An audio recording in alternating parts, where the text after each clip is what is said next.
स्वागत और प्रणाम करती हूँ साथ साथ। आज एक कहानी याद आती है कि एक बार एक तीर्थ यात्रा पर बहुत सारे लोग जा रहे थे। उसमें एक बहुत धनी व्यक्ति जा रहा था और साथ में जब देखा कि बहुत धनी व्यक्ति इस तीर्थ यात्रा में जा रहा तो एक चोर भी साथ हो लिया। उसने सोचा कि अच्छा अवसर है, इस धनी के पास बहुमूल्य चीजें हैं, इसकी हेराफेरी कर लेंगे, इसको चुरा कर जीवन बना लेंगे। तो वो भी चल दिया तीर्थ में। तीर्थ अपने अपने कारणों से लोग जाते हैं, चोर अपने कारण से गया। सेठ ने देख लिया कि ये चोर आया है और ये तो जरूर लूटने के लिए पूरा अपना सब खुशी से करेगा। तो हर रोज जब सब लोग तीर्थ के लिए जाते, घूमने फिरने जाते, तो सोते उस समय वो खोजता सबके पास, सबके बिस्तर जाकर, सबकी जगह पर जाकर कि कहीं तो छुपाया होगा, क्योंकि उसके पास तो दिखता नहीं था सेठ के पास वो बहुमूल्य चीज। खोजते खोजते नहीं खोज पाया, तीर्थ यात्रा से वापस लौटने लगे। अंत में उसने सेठ को प्रणाम किया और पूछा, दोनों एक दूसरे को जानते थे,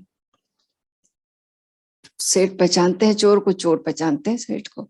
तो उसने पूछा धनपति को कि आपने ऐसा क्या किया कि मैं खोज ही नहीं पाया आपके इस बहुमूल्य, जो आप साथ में हीरा लाए थे उसे मैं खोज ही नहीं पाया।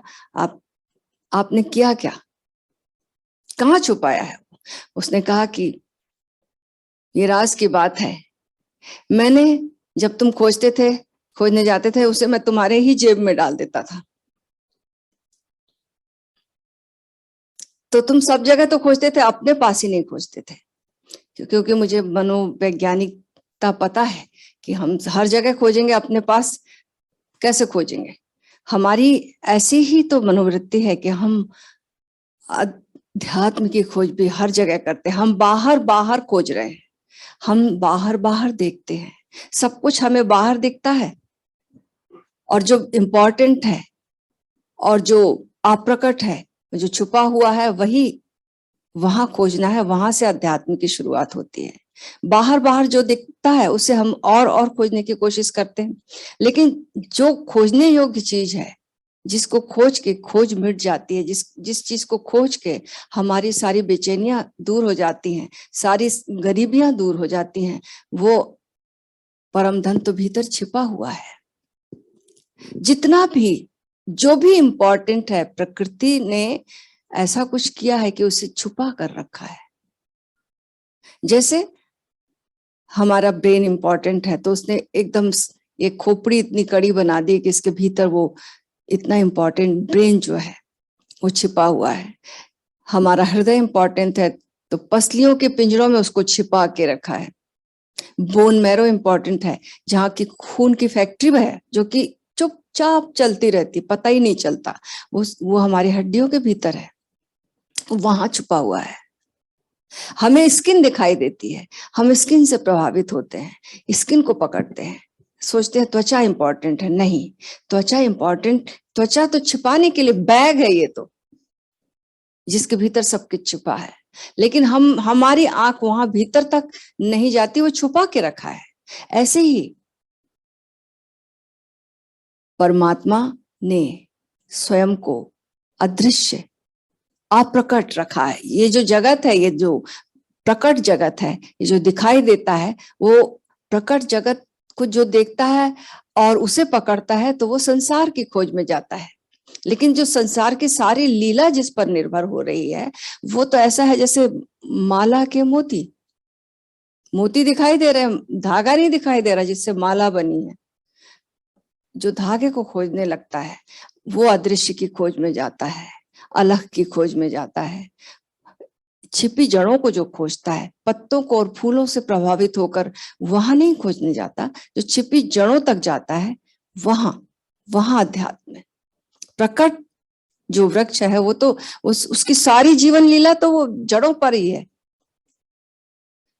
तो जीवन का जो विराट रूप है, जिसने ये भूल से समझ लिया कि ये जो जीवन का विराट रूप है यही यही प्राण है, और वो उसमें वो अधार्मिक जीवन में डूब जाता है। और जो दिखाई पड़ता है उसके भीतर, जिसने जड़ों को खोजा, अदृश्य को खोजा, धागे को खोजा, वो अध्यात्म की खोज में निकल गया। जो दृश्य की खोज में निकला वो संसार की खोज में निकल गया। तो अदृश्य की खोज जो है वो धर्म है, और जो दृश्य में उलझ गया वो संसार है। Hidden science of the hidden, ये है धर्म, छिपे हुए का विज्ञान। जैसे गीता में कृष्ण कहते ना, मैं जल में रस हूं, सूर्य में प्रकाश हूं, संपूर्ण वेदों में ओंकार हूं। हमने प्रकाश कभी देखा थोड़ी है, केवल प्रकाशित चीजें देखी हैं। प्रकाश तो अदृश्य है, प्रकाश कहाँ दिखाई देता है? प्रकाशित चीजें दिखाई देती हैं। हम सोचते हैं हमें प्रकाश दिखाई देता है, प्रकाश दिखाई नहीं देता है। हम सोचते हैं कि अंधे को प्रकाश दिखाई नहीं देता, ऐसा नहीं है। अंधे को भी नहीं दिखाई देता प्रकाश, और हमें भी नहीं दिखाई देता। हमें प्रकाशित वस्तुएं दिखाई देती है। प्रकाश अदृश्य है, वो जिस पर पड़ता है वो वस्तु दिखाई देती है। पूरे जगत पर पड़ता है, वो पूरा जगत दिखाई देता है। और जिस दिन ये वो प्रकाश देखने के लिए हम चलते हैं तो ये दो आंखों से नहीं दिखाई देगा। उन आंखों के भीतर एक और चलना होगा। दोनों आंखों के बीच में जो आंख है, उन आंखों को खोलना होगा, उस आंख को खोलना होगा, उसे वो प्रकाश दिखाई देगा जो भीतर है। वहां पर वो प्रकाश दिखाई देता है।